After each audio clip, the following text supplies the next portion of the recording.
समृद्ध सनातन यात्रा को लेकर श्री ताल वाले बालाजी मंदिर में हुई बैठक।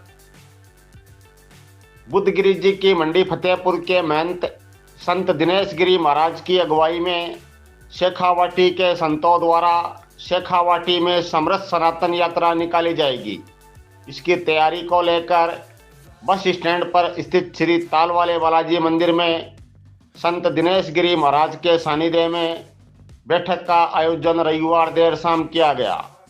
बैठक में संत दिनेश गिरी महाराज ने बताया कि सनातन में एकता व समरसता के भाव के उद्देश्य से निकाली जा रही यात्रा का शुभारंभ 11 दिसंबर को सालासर बालाजी मंदिर से किया जाएगा और उसी दिन दोपहर बाद यात्रा रतनगढ़ पहुंचेगी।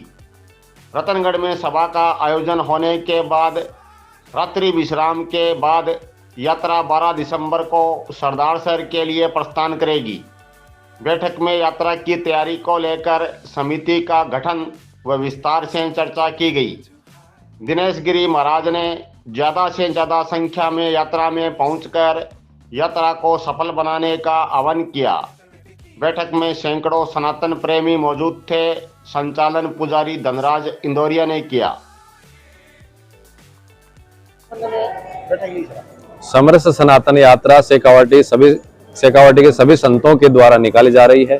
11 दिसंबर को सालासर बालाजी महाराज की पूजा करके वो प्रारंभ होगी और 11 दिसंबर सायकालीन वो समरस सनातन यात्रा शेखावाटी के तमाम संतों के सानिध्य में रतनगढ़ में पहुंचेगी।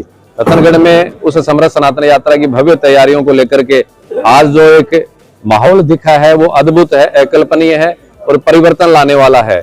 सनातन में एकता हो, समरसता का भाव हो, इसको आगाज करने के लिए रतनगढ़ के तमाम सभी लोग, युवा भाई बहन, माताएं बहनें अपने भावों को प्रदर्शित करके दिखा रही हैं। उससे लगता है कि शेखावाटी में परिवर्तन की लहर सनातन के धर्म के रूप में आने वाली है और जिसकी शुरुआत रतनगढ़ से होगी। मेरा आग्रह रहेगा रतनगढ़ क्षेत्र के तमाम लोगों से 11 दिसंबर को आप आए, घरों से निकलें, क्योंकि संत भी निकल चुके हैं। संतों ने भी अपने मठ मंदिरों से निकल करके राष्ट्र को, सनातन को मजबूत करने के लिए आवाज बुलंद की है और संतों की उस आवाज में अपनी आवाज कदमों के साथ कदम मिलाने की तमाम सनातनियों की आवश्यकता है। इसलिए आए, कदम से कदम मिलाएं और वो कदम बढ़ेंगे आगे, तब भारत विश्व गुरु बनेगा, तब भारत अखंड होगा और तब भारत हिंदू राष्ट्र बनेगा।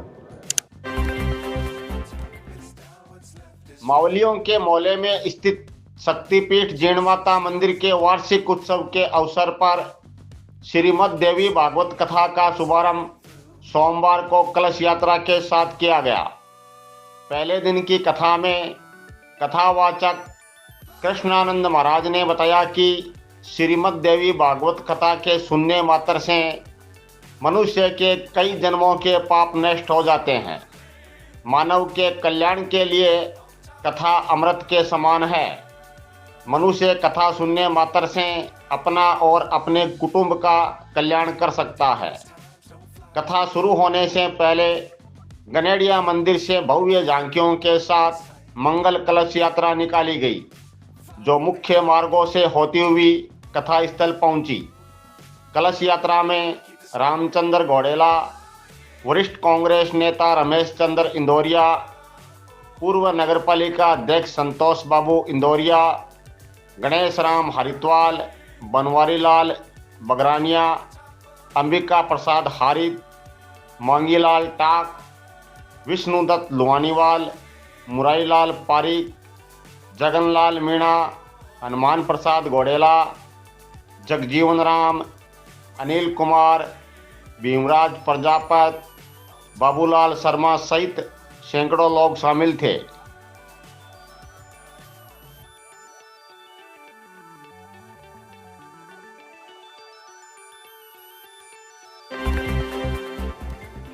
रतनगढ़ के वार्ड 4 में नगरपालिका द्वारा किए जा रहे निर्माण कार्यों को पूर्व पार्षद द्वारा रुकवाने का आरोप लगाते हुए वार्ड वासियों ने एसडीएम को दिया ज्ञापन।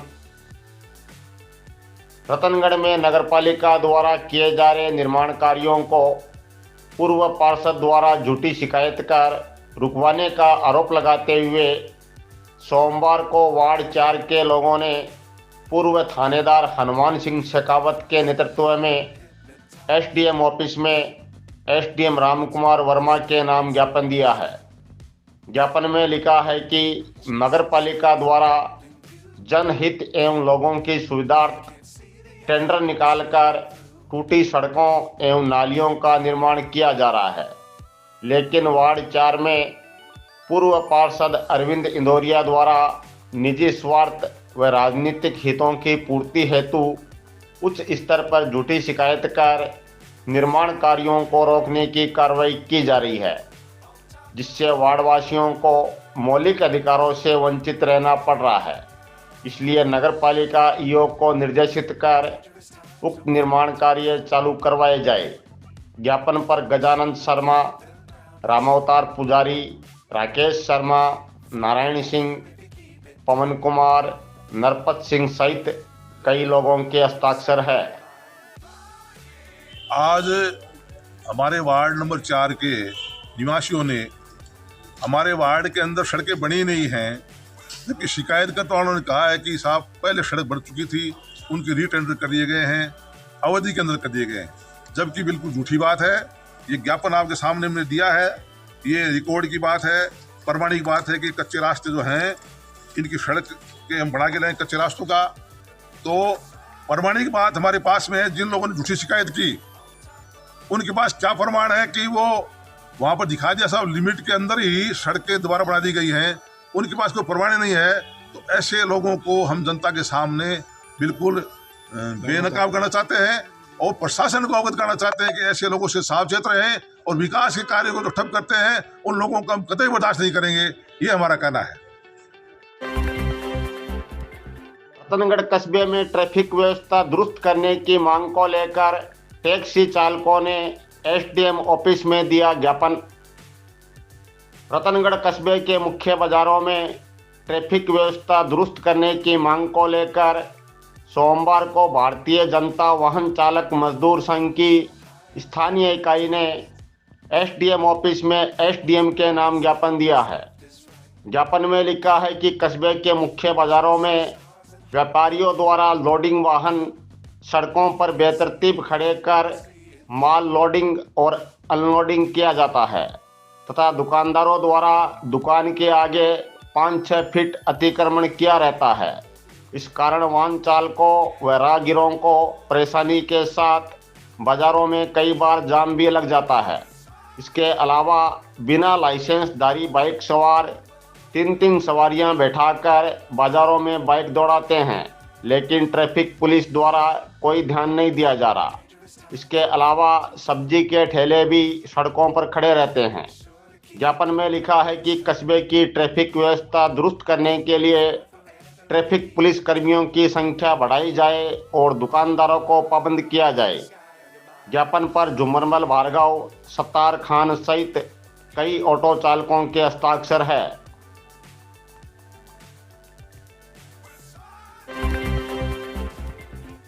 बांग्लादेश में अल्पसंख्यक समुदाय पर हो रहे अत्याचारों के विरोध में रतनगढ़ में राष्ट्रपति के नाम तहसीलदार को दिया गया ज्ञापन।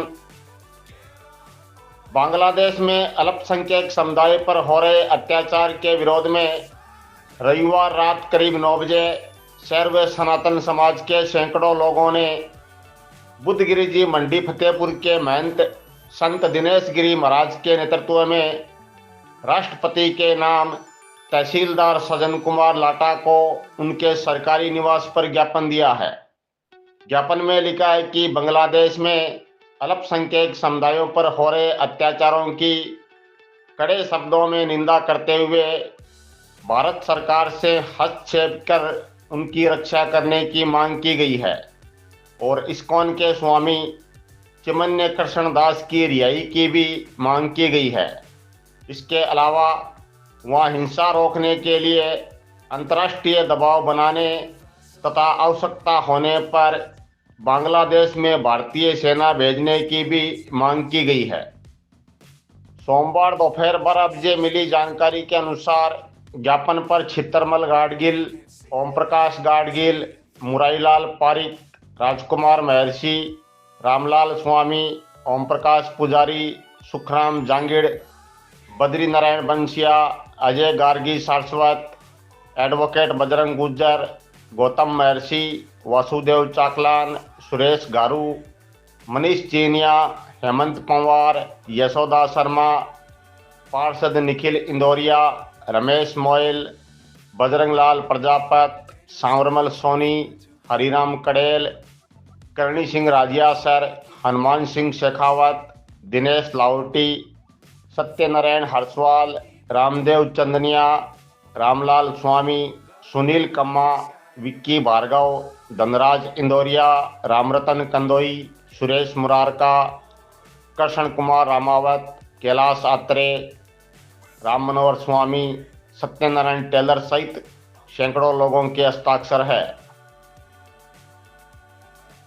बांग्लादेश में अल्पसंख्यकों के साथ, विशेषकर हिंदुओं के साथ जिस तरह का क्रूरता हो रही है, उस क्रूरता को देख करके हिंदुस्तान के तमाम सनातनियों में, हिंदुओं में आक्रोश है। और जिस तरीके से संविधान की पालना बांग्लादेश में नहीं हो रही है, उसको लेकर के आज रतनगढ़ में सभी रतनगढ़ वासियों के साथ मिलकर के और यहाँ के तहसील के एसडीएम साहब को, तहसीलदार जी को ज्ञापन दिया है और सरकार तक वो एक भावना पहुंचाने का प्रयास किया है कि सरकार, भारत की सरकार जो है, बांग्लादेश के हिंदुओं के साथ जो हो रहे अत्याचार है उसके लिए कार्रवाई करे और वहाँ की जो शासन प्रणाली है उनसे भी एक संदेश के माध्यम से आक्रोश की भावना अर्पित करने के लिए आज तमाम सभी संतों के साथ और यहाँ के गणमान्य जनों के साथ ज्ञापन दिया गया।